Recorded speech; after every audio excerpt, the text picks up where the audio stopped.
casa. El Perú es, desde este momento, libre e independiente por la voluntad general de los pueblos y por la justicia de su causa que Dios defiende. Hola, hola familia de todo el Perú. Yo soy Jonathan Hernández y esto es Aprendo en Casa para tercero de secundaria. ¿Les suena la frase que acabo de decir? Es de la independencia de nuestro querido Perú, ¿cierto? El día de hoy daremos un salto al pasado y exploraremos el mundo de las ciencias sociales y aprenderemos sobre las revoluciones en Estados Unidos y Francia durante el siglo XVIII. Y ustedes dirán, Jonathan, ¿y qué tiene que ver todo esto con la independencia del Perú? Bueno, existen hipótesis de que esos dos acontecimientos influyeron en nuestro proceso de independencia. Así también otros investigadores plantean la influencia de la rebelión de Túpac Amaru II, la rebelión del Cusco en 1814 o la rebelión de Huánuco de 1812, por ejemplo. Pero hoy, para entender lo que sucedió en Estados Unidos y en Francia y para ir analizando la relación con nuestra independencia, tenemos un video que seguro les va a gustar. Y antes de verlo, saquen lápiz y papel y anoten estas preguntas. Primero, ¿qué cambió y qué permaneció en Francia y Estados Unidos a raíz de las revoluciones del siglo XVIII? Y segundo, ¿cómo las diversas ideas y buenas prácticas nos ayudan a seguir construyéndonos como país? Ahora sí, atentos y atentas y vamos con el video. La Torre Eiffel y la Estatua de la Libertad, el Palacio de Versalles y el Museo de Bellas Artes, la hermosa Catedral de Notre Dame y el famoso Hollywood, Disneylandia y... ¿Disneylandia? ¡Sí! ¡Qué chévere! Tanto Francia como Estados Unidos tienen un parque de Disney. Pero este lugar no es el único que tienen en común. También, históricamente, tienen mucho parecido.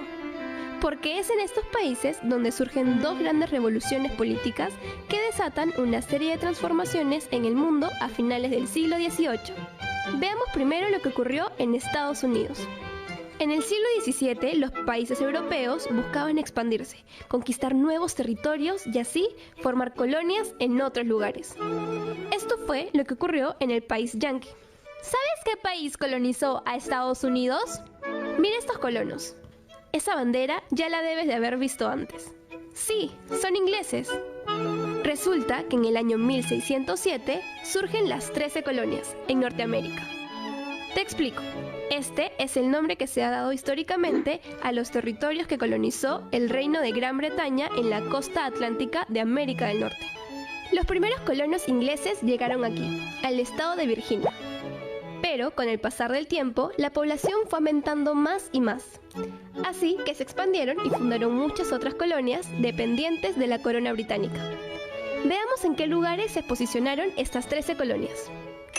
Nueva Hampshire, Massachusetts, Rhode Island, Connecticut, Nueva York, Nueva Jersey, Pensilvania, Delaware, Maryland, Virginia, Carolina del Norte, Carolina del Sur y Georgia. ¡Vaya! Fueron un montón de lugares. Realmente fue una población enorme. Pero los norteamericanos tuvieron una estructura social y económica abierta, que posibilitó a que sus ciudadanos pudieran defender sus libertades y luchar por su independencia, ya que un serio problema estaría por surgir en la colonia. Una fuerte crisis surge en el sistema colonial que había establecido Inglaterra en Estados Unidos bajo el poder de Jorge III por dos causas particulares. Una fue la económica. Las colonias norteamericanas desarrollaron un sistema económico propio y empezaron a ver a los británicos como una barrera para su desarrollo, ya que ellos solo buscaban explotar las materias primas del lugar. Y la segunda causa fueron las políticas que hubo en la colonia, ya que entre los norteamericanos existía un pacto colonial que les concedía autonomía y no los obligaba a pagar impuestos. La prosperidad de las 13 colonias se vio alterada porque el gobierno inglés, que tenía a Jorge III como rey, decide restringir el comercio y regular los impuestos sobre ciertos recursos, como por ejemplo el azúcar y el papel timbrado, utilizado para los contratos. ¡Qué mala onda es el rey! Por supuesto, esto les pareció muy injusto a los colonos norteamericanos y boicotearon los productos ingleses. Por eso, en 1773, el gobierno británico estableció el Acta del Té, una ley promulgada por el Parlamento inglés que pretendía monopolizar el comercio del té para fastidiar a los comerciantes norteamericanos y provocar su ruina. ¡Qué pesados! Pero ya sabes que los norteamericanos nunca se quedan con los brazos cruzados. Y en respuesta a esto, sus colonos fueron al puerto de Boston. Asaltaron barcos ingleses y lanzaron al mar todo un cargamento de té en forma de protesta. Oye, esto no fue poca cosa, ¿eh? Porque fue como tirar más de $1 millón al agua. Imagínate. Con esto, de todas maneras, se tenía que romper cualquier tipo de relación entre ambos bandos. Qué feas se van poniendo las cosas cuando la gente se pelea, ¿no? Y peor aún si el conflicto es entre países. Hace un tiempo me recomendaron el libro La historia de los Estados Unidos, de René Raymond. Ahí te contarán con más detalle cómo es que se fue formando esta gran potencia mundial. Y bueno, estamos llegando a la parte más interesante de la historia, donde hablaremos de la guerra y del Día de la Independencia norteamericana. Los grandes conflictos por lograr la independencia se han dado a lo largo de la historia en distintas partes del mundo, desde las que se dieron en países del Medio Oriente hasta las de Hispanoamérica, donde por supuesto está incluida también la independencia de nuestro país. ¿La recuerdas? Un 28 de julio de 1821. Cuando el libertador don José de San Martín, frente a una multitud reunida en la Plaza de Armas de Lima, dijo: Desde este momento, el Perú es libre e independiente por la voluntad general de los pueblos y por la justicia de su causa que Dios defiende. ¡Viva la patria! ¡Viva la libertad! ¡Viva la independencia! Este es un hecho que ningún peruano debe olvidar. Pero ahora regresamos a nuestro tema y veamos cómo se dio la independencia de Norteamérica. Los habitantes de las 13 colonias estaban asadazos con los británicos, así que se unieron y protestaron para defender sus libertades y luchar por su independencia. En 1775 estalla la primera batalla de la Guerra de la Independencia de los Estados Unidos en Lexington, donde increíblemente los casacas rojas, o sea, los británicos, fueron derrotados teniendo que retirarse hacia Boston. Esto dejó boquiabiertos no solo a los propios militares, sino también a todo Londres. ¡Atención, atención! Estamos por presenciar uno de los acontecimientos más importantes de la historia de Estados Unidos. El 4 de julio de 1776 sería recordado como el Día de la Independencia de los Estados Unidos. No vayas a creer que ocurrió como en la película de ciencia ficción El Día de la Independencia, donde los estadounidenses vencían a los extraterrestres. Ese día se reunieron en un congreso los representantes de las 13 colonias en Filadelfia para firmar la Declaración de Independencia de los Estados Unidos, redactada por Thomas Jefferson, que propone dos derechos fundamentales: la libertad e igualdad. Además, decretaron la movilización militar y nombraron como comandante a este famoso señor que aparece en los billetes de $1, George Washington. Entre los 56 congresistas presentes en dicho congreso se encontraron también grandes personajes de la historia de los Estados Unidos, como John Adams y Benjamin Franklin. Oye, también los 3 primeros presidentes de este país estuvieron juntos en ese momento. Claro, el primero fue el ya mencionado George Washington, el segundo John Adams y el tercero Thomas Jefferson. Pero aquí no termina la historia. Al año siguiente, los británicos fueron desalojados de Boston, perdieron la ciudad de Nueva York y fueron derrotados en Nueva Jersey. Ni modo, no siempre se gana. Además, los norteamericanos triunfaron en la batalla de Saratoga, en 1777, donde estuvieron respaldados por Francia y en menor medida por España. La estocada final llegaría para los ingleses en el año 1781, en la batalla de Yorktown. Luego de esto, en 1783, se firma el Tratado de Versalles, un acuerdo entre el Reino de Gran Bretaña y Estados Unidos, donde se da fin a la guerra y se reconoce la independencia de los Estados Unidos de América. Luego de este hecho, en 1787, el pueblo norteamericano se ve la necesidad de redactar una constitución, en la que se establece que cada estado del país era independiente para manejar sus asuntos locales, pero sí tenía 3 instituciones a nivel nacional. Así es, estas 3 instituciones fueron el Congreso, un órgano representativo formado por la Cámara de Representantes y el Senado. La función que ellos tenían era la de elaborar leyes. También estaba el gobierno federal, dirigido por el presidente cuyo mandato sería de 4 años. Y por último, estuvo la Corte Suprema de Justicia. Tienen que saber también que esta Constitución reconoció una serie de derechos a los ciudadanos, como el derecho al sufragio, la igualdad ante la ley, la propiedad y la libertad de expresión. Pero lamentablemente, hasta ese momento, las mujeres y la población negra continuaron excluidas de la política y se mantuvieron en situación de desigualdad.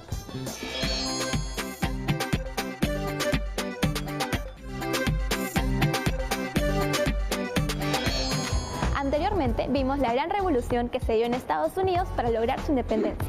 Pero hoy hablaremos de uno muchísimo más grande que se deshizo de todo, absolutamente todo lo establecido en el antiguo régimen, como por ejemplo el poder absoluto del rey, la Iglesia Católica, la nobleza y muchísimas cosas más que veremos a continuación en la Revolución Francesa. Esto es Tiempo para Aprender, tercero de secundaria y comenzamos ya. Todo comienza en Francia en 1789. Ya, pero quite la Torre Eiffel que no existía en ese entonces. Bueno, resulta que esta fue una época muy dura para el pueblo, donde no tenían ni para comprar un caramelo de limón. Pero sí fue una época bien chévere para los reyes que se daban la gran vida y armaban tremendos tonazos en el lujosísimo Palacio de Versalles. Sí pues, los reyes estaban más preocupados por sus pelucas, carruajes, joyas y todo lo que los hiciera ver más guapos y millonarios. Pero esto no fue todo. Veamos las 3 causas que provocaron que el pueblo se rebele contra el reino francés. Por un lado estaba la causa económica. O sea, la gente en esa época intentaba cosechar más que tú cuando juegas Farmville. Pero casi todo se les moría, lo que causó una alza de precios en la poca producción de las cosechas. Y mientras esto pasaba con el pueblo, ¿sabes qué hacía el rey? Pues estaba tomando un baño en su tina de oro. La segunda causa de la revolución fue social. Aquí los burgueses estaban molestísimos con el rey porque le daban altos cargos a la nobleza, y a ellos nada de nada, a pesar de tener tan buen poder económico como los nobles. ¿Pero qué le iba a importar esto a los reyes, si ellos estaban ocupadísimos en el palacio tomando el té? Por último tenemos la causa ideológica. Claro, en esta época estaban en toda la onda de las ideas liberales y por supuesto el pueblo se vio influenciado por todo esto, además de darse cuenta que el Estado debía respetar sus derechos. Créeme, si la canción de Freddie Mercury, I Want to Break Free, hubiese existido en ese entonces, hubiese sido el boom de esa época.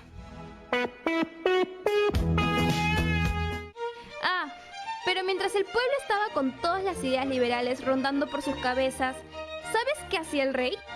Pues él estaba planificando su próxima fiesta en el palacio. ¿Sabes quién era el rey tan despreocupado que estaba a cargo de Francia en este tiempo?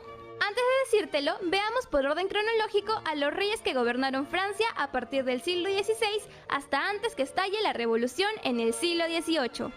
El primero fue el Rey Sol, o sea, Luis XIV. Con él, Francia estuvo espectacular. Este rey era genial. El que le sigue, Luis XV, la verdad ya no fue tan chévere e hizo que Francia decaiga. Pero el que remata la mala situación de este país es este rey gordito y bonachón llamado Luis XVI, quien carecía de carácter y le hacía caso en todo a su reina austriaca, María Antonieta. No es la bruja del 71, pero el pueblo francés la veía como una verdadera bruja. Era tan antipática que le habían puesto de apodo Madame Déficit y Loba Austriaca. Ambos se casaron y ascendieron demasiado jóvenes al trono de Francia en 1774. ¡Oh, Dios mío! ¡Vamos a reinar demasiado jóvenes! Guíanos y protégenos de nuestra inexperiencia. Bueno, Dios no los protegió mucho de eso, porque su inexperiencia hizo que la crisis en Francia se desate por completo. Veamos qué más pasó en esta historia. El 5 de mayo de 1789, el rey Luis XVI convocó una asamblea o reunión llamada Estados Generales, donde acudieron los 3 estamentos del antiguo régimen para tratar de solucionar el resentimiento que le tenía el pueblo a los otros 2 estamentos. las cosas salieron muy mal, ya que siempre se favorecía al estamento de los privilegiados al momento de tomar decisiones. Los representantes del pueblo se vieron fastidiados con el sistema de votación que existía. Esta situación provocó la protesta de los representantes del tercer estado. Ellos, junto con algunos de los otros dos estamentos, que también se encontraban en contra de este sistema, unieron fuerzas y conformaron la Asamblea Nacional el 17 de junio, considerándose así los verdaderos representantes de Francia. Oye, ¿qué paja este cuadro? Es conocido como el juramento del juego de la pelota. Pero no todos están levantando las manos porque prometen jugar bien al fútbol, sino porque se comprometen a estar unidos y luchar, formando así una asamblea constituyente que se mantendría hasta que en Francia se cree una constitución. Este fue un momento trascendental para la Revolución Francesa y también fue uno de los momentos que hizo temblar de miedo a Luis XVI. ¿Sabes qué es la Bastilla, no? La Bastilla era una fortaleza gigante que estaba en París, que funcionaba como una prisión real, y también era un símbolo del absolutismo monárquico. Precisamente por eso, el pueblo la asalta y demuele en un acto que sería históricamente recordado como la toma de la Bastilla, el 14 de julio de 1789. Esto significaría el término del antiguo régimen y el inicio de la Revolución Francesa. Las noticias de esa gran rebelión llegaron a oídos del rey gordito y bonachón que nunca quiso escuchar a su pueblo.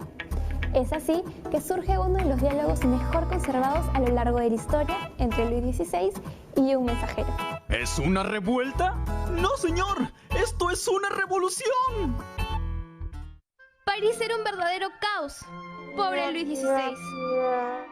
Luego de ese suceso, el 26 de agosto se aprobó la Declaración de los Derechos del Hombre y del Ciudadano, documento que contiene principios de igualdad, libertad y fraternidad. Por otro lado, Luis XVI y su familia intentaron fugar, pero fueron capturados y después de una larga lucha, la Asamblea promulgó la Constitución de 1791, convirtiéndola en una monarquía constitucional.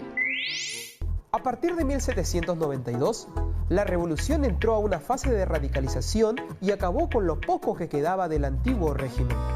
Los revolucionarios burgueses establecieron una república que pronto se tornó en una dictadura. En este año, Austria y Prusia aprovecharon la situación e invadieron Francia, pero el pueblo los enfrentó sin mucho éxito. El pueblo se molestó mucho y por eso formó una nueva asamblea. ¿Sabes cómo se llamó? La Convención, y estuvo conformada por dos grupos, los girondinos o moderados y los jacobinos o extremistas radicales. La primera fase de la Convención estuvo dominada por los girondinos. Fue aquí donde Luis XVI es sentenciado a morir en la guillotina el 21 de enero de 1793. Ellos fueron los jacobinos, bajo la dirección de este hombre, Maximilien Robespierre, tu terror. Es que en verdad fue un hombre muy pero muy radical. Lo bueno es que la convención aprobó una nueva constitución en 1795 y con esto se restablecieron muchas cosas en Francia como el sufragio por censo. Además, se crearon dos cámaras legislativas y el poder ejecutivo recayó en un directorio. Este directorio estuvo compuesto por 5 miembros. Desde sus inicios, el nuevo régimen, que era el parlamentario, tuvo que enfrentar una constante oposición sumada a una crisis económica que no tenía muy contenta a la población. Pero las cosas comenzaron a mejorar en el ámbito externo, donde comenzó a destacar la figura del joven general Napoleón Bonaparte, quien protagonizó brillantes campañas en Italia y Egipto. Él fue un hombre muy inteligente y por eso aprovechó su popularidad para dar un golpe de Estado en 1799, estableciendo un nuevo régimen llamado el Consulado. En Francia de 1799 asume el poder un hombre chiquitito. No, él no. Me refiero a otro hombre chiquito. Napoleón Bonaparte, o Pequeño Cabo, como lo apodaban. Vaya, de verdad era bien chato. Pero él no es uno de los hombres más recordados en la historia solo por tener una estatura parecida a la de un hobbit. No, para nada. Te voy a explicar por qué es tan importante conocer sobre Napoleón. Él fue un militar francés recontra mosca que aprovechó la inestabilidad de Francia, debido al tema de la revolución, para llegar al poder de este país por medio de un golpe militar en 1799, convirtiéndose en el primer cónsul de la República. A esta forma de gobierno se le conocería como consulado. Y por supuesto, como el pueblo se oponía rotundamente a que el poder estuviese en una sola persona, existieron dos cónsules más que en realidad estaban de adorno, porque el que en serio tenía todo el poder era Bonaparte.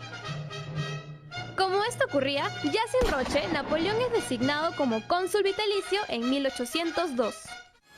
En un inicio fue visto más o menos como el Superman de la época, no por la capa que a veces usaba, sino por ser un excelente estratega y militar que consiguió restablecer la paz en su país luego de ganar una serie de batallas y lograr negociaciones diplomáticas. Además, el objetivo principal de la política napoleónica fue conquistar muchos lugares de Europa y, por supuesto, evitar que los reyes y su sistema absolutista retornen a Francia. Por eso, surgen reformas en su gobierno que estuvieron inspiradas en el liberalismo. Veamos cuáles fueron. La pacificación política. Bonaparte permitió que personas que habían sido exiliadas durante la Revolución Francesa retornen a Francia.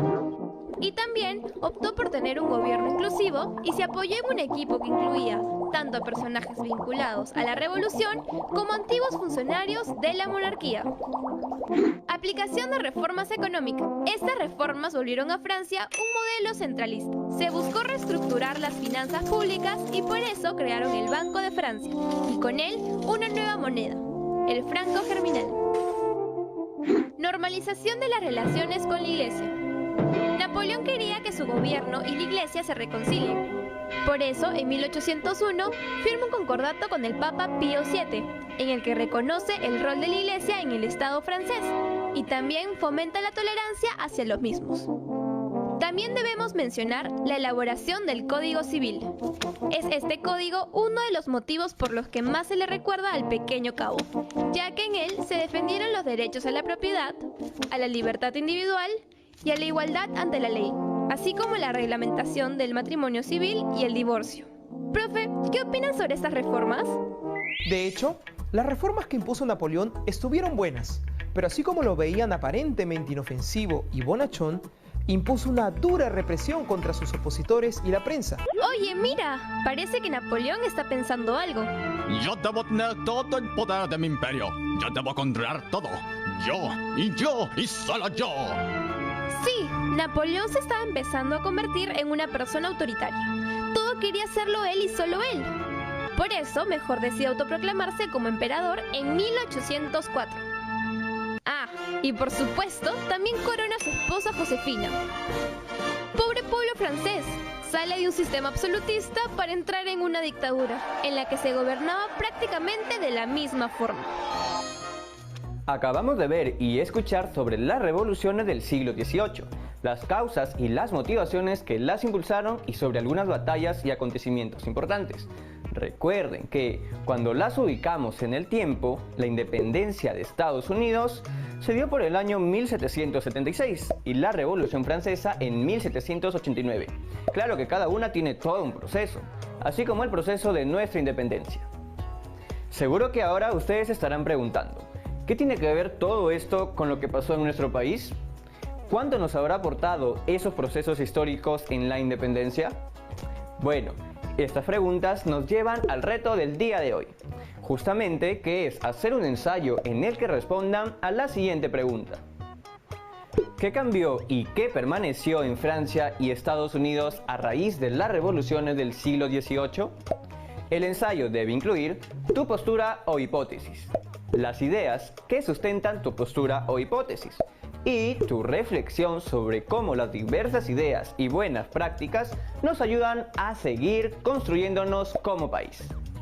Recuerden que pueden compartir lo aprendido con algún tío, prima o algún familiar. Es importante que puedan registrar sus trabajos para así tener todas las evidencias de sus aprendizajes. Es importante lavarse las manos frecuentemente por al menos 20 segundos con agua y con jabón, y si van a salir a la calle que sea solo cuando sea necesario, usando su mascarilla y respetando el metro de distancia como mínimo. Bueno, chicas y chicas, ya llegamos a la parte final del programa. Nosotros nos vemos en una siguiente edición de Aprende en Casa. ¡Chao, chao, chao!